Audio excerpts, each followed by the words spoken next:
মধ্যমগ্রাম পুরসভায় যে ছবি সামনে এসেছে যে কাটমানি ফেরত দিতে মুচলেকা মধ্যমগ্রাম পুরসভার উপপ্রধানের 1,30,000 টাকা কাটমানি নেওয়ার অভিযোগ উপপুরপ্রধান প্রকাশ রাহার বিরুদ্ধে।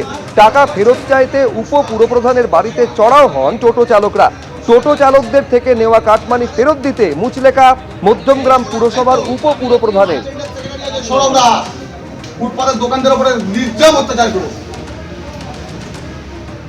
ভাইস চেয়ারম্যান প্রকাশটা হচ্ছে মধ্যমগ্রামের পুষ্পা। এই পুষ্পা আমাদের 10 বছর ধরে এই টোটো অটোর থেকে কনস্ট্যান্ট টোট তোলা তুলে গেছে।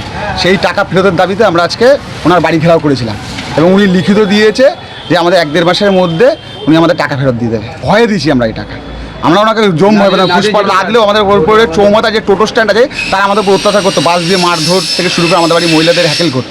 এই ভয়ে আমরা ওনাকে টাকা দিতাম, উনি যখন যা বলতো তখন তাই আমরা দিতাম। এখন আমাদের এই যে নতুন সরকার এসে এই নতুন সরকারের আমরা ভয়ে কাটিয়ে আমরা এখন ওনার বাড়ি ঘেরাও করেছি এবং আমাদের টাকা 1-1.5 মাসের মধ্যে আমরা উদ্ধার করে নেবো, নাহলে আমরা আইনগত ব্যবস্থা নেবো।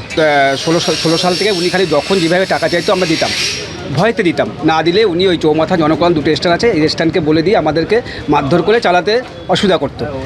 কিন্তু এখন ওই টাকা দিয়ে আমরা ভয়তে অল্প অল্প করে চালাতাম।